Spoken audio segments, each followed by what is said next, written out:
Hey guys, I'm Friar Tuck. This is my epoch, and you've probably been looking at the writing on the wall, things that are going on, whether it be economically, domestically, internationally. There's so many fires that are going on that a new term has been coined, the polycrisis. Multiple crises that will cause the full-on degradation of society.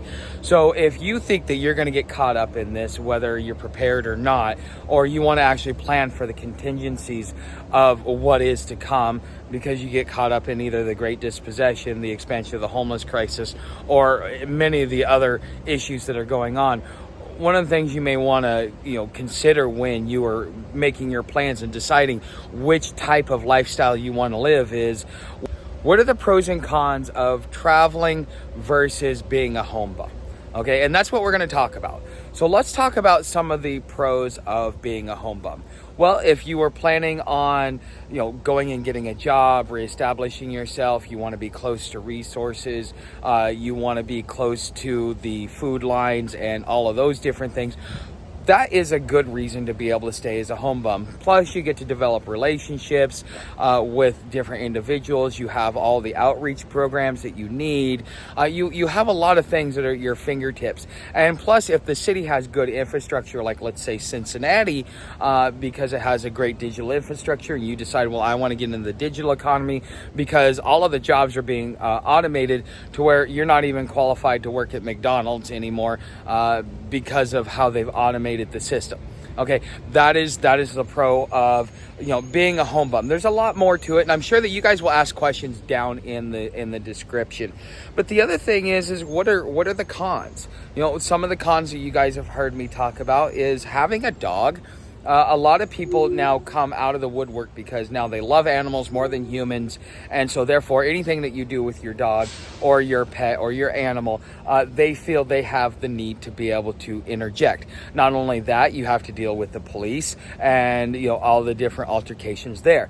Plus, as things break down, the gangs and a lot of other militias and other groups may start taking over, certain sections of the city. Right now, they're put together because the police still have their uniform on. The second they take their uniform off, being in a city could be a lot more dangerous. It doesn't matter whether it's a large city like Cincinnati or a small city like Peebles or something in between like Parkersburg.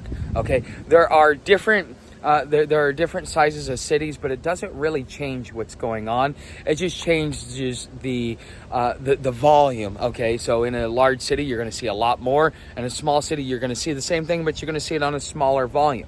Okay, so those are the pros and cons of being a home bum. Now, the pros and cons of being on the road, traveling, so on and so forth. You have to figure out, how do you want to travel? There's multiple ways to travel. You can become a rubber tramp. You could, have steel toes, which is a hobo who rides rails. You could be a road walker, which is still considered a rubber tramp. You're probably hitchhiking, or you could go out and go on trail. The trails are more or less meant for entertainment. There's obstacle courses within it. It's not really designed for travel. It's more designed to give you a workout, and also get you out into nature while you're doing that workout. At first, I thought that the trails would be a great way to travel, but after going through several trails and seeing how they're pretty much made up, you'll go through about 1/3 to 1/2 of the trail, and then you'll reach this obstacle course that's absolutely useless.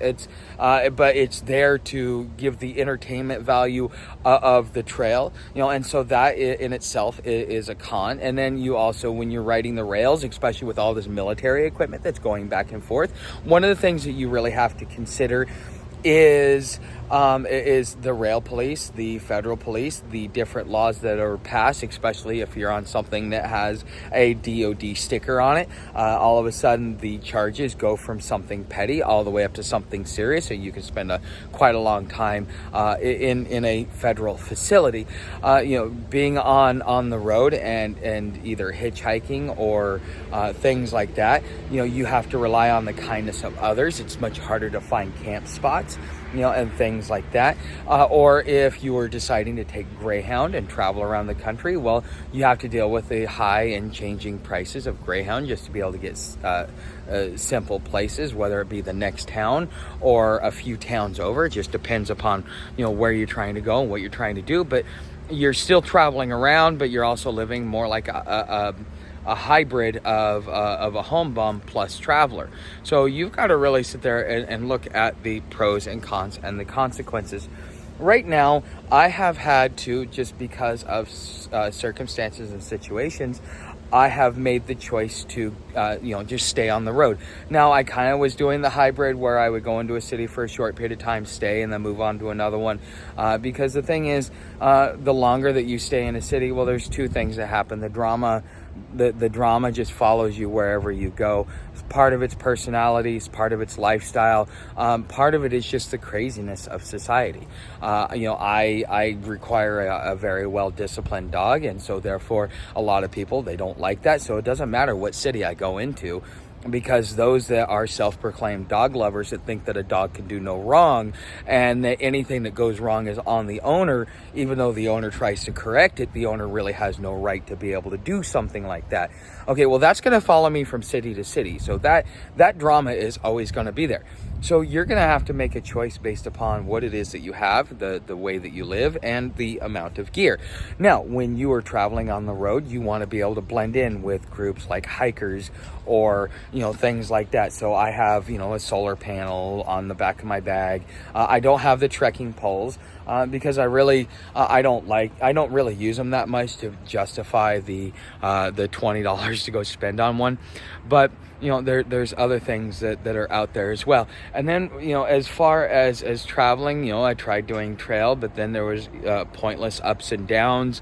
Instead of being able to really get from one city to the next, instead of doing an 18-mile road walk, I'm doing a 70-mile trail hike through what they call the Little Smokies.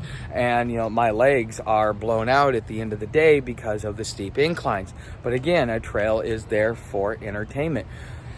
If you really wanted to travel and be able to be mobile around the country without really worrying about going one way or the other, my suggestions are to you is kind of the way that I'm doing it and the way that I'm changing, is that trails are good, especially when you just kind of need to get away from the grind, get away from the loudness of the cities or the loudness of traffic.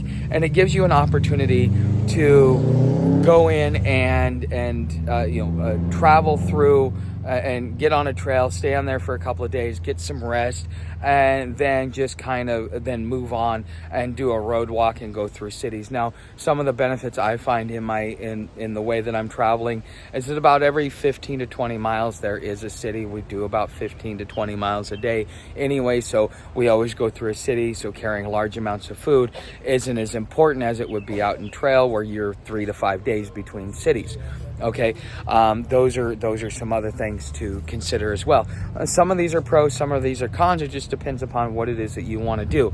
But the thing is, with doing a hybrid of a road walk and and doing it through the trails, is that one, that you get the ability to take a rest and kind of get out into nature and enjoy nature. But you're also, when you're doing your road walks, you're kind of mirroring the trail. Now, the trail may go around and all you're doing is taking a straight line A to B, and you're cutting 60, 70, 100 miles off of that trail and then getting right back on it, because it's an easy way to sleep, especially if you're going through towns. You don't have to worry about finding places to sleep. Now, we are finding interesting places to sleep. Two areas that I know are generally good are boat ramps, which I usually call the county sheriff's department and say, hey, look, I'm here, just letting you guys know. They're not going to tell you you're not going to be able to stay there, because for some reason that just seems to be a public place that is always open. Every time I've ever talked to the local law enforcement, I'm always told, go to the local boat ramp. Or if you are going down a highway, like I'm going down 50 right now, about every 30 to 40 miles there is going to be a rest area. And so, like 2 days ago, we stayed in a rest area, so on and so forth. But the great thing about being able to do this, especially if you're out on country roads and stuff like that, is you get to meet all kinds of new and interesting people. And meeting these people is amazing. So I met a couple of farmers yesterday that Sam and I were able to stay at, and they were more than happy to accommodate us. I always, show up on the door. It's like, look, I need some water. You got any water? Hey, I'm looking for a place to camp. We've got this long. This is where we're going. We walk this much a day. Just kind of, give them you're giving them the stats, the important statistics. I'm not a drug user. I'm not an alcoholic. I'll be clean. We'll be out early. I'm going in this direction. This is how much I travel a day. We're exhausted. Do you have a place where I can do this? You let them know. Like I tell people, look, I got a hammock, so if you got trees, otherwise I can throw a tarp and a sleeping bag down on the ground. It does not matter. I'm versatile in that way. But once I tell them that, they usually direct me towards, oh yeah, we've got some trees over here. So last night I was put in a little grove of trees where I could do some form of setting up my hammock, and so therefore I got to sleep in my hammock last night. It was pretty good. So these are different things to consider whether you're deciding whether you want to live on the road or stay in a city. Now, my recommendation with the way that everything is going and the way that everything is about to completely fall apart, because I was even talking with Pebbles last night, and she was asking me, she's like, do you really think that the society is going to fall apart? And I said, I don't think that society will make it to the time I get down to see you, which is going to be late September, early October.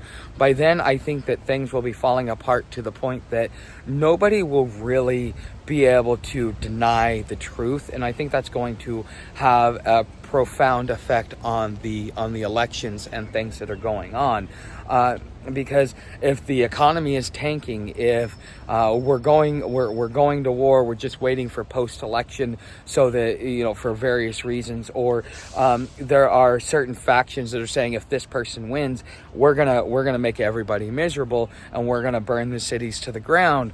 Well, yeah, I think that by November at the latest, we should be seeing this. And if we don't, I will be highly surprised. There is probably about a 60 to 70% chance that this is going to be a reality. Whereas with the 5 years ago, nobody would have even thought about this. Nobody would have even be thinking about this. America was going to be around forever. We're the greatest country on earth. But now we're finding out how ungreat we really are. And now, the misery index is increasing. Inflation is getting out of control. Banks are collapsing and things like that. So these are some preparations that you need to start making as soon as possible. The urgency is there. And even if it doesn't happen, as long as you're prepared, because it's not an if, it's more like a when. And a lot of things are kind of laying out and playing out. Just people aren't able to predict, and a lot of the reason why they're not able to predict it is because they're expecting society to have this type of reaction, and society, for some crazy reason, isn't having that reaction, or it's not being reported or talked about unless you go into alternate media. And so these are some things to be able to consider. So you guys know how to help the channel. Share the video, like, subscribe, share. I'd love to hear your comments. And everything else is down in the description if you want to help the channel out financially. I am supported through crowdfunding. This is how I live and how I'm able to afford living on the road. So you guys know how to help the channel. Everything else is in the description. Thanks for watching, and I will see you in next week's video. Every Tuesday, I'm going to be putting up a video. And so I look forward to seeing you in the next one.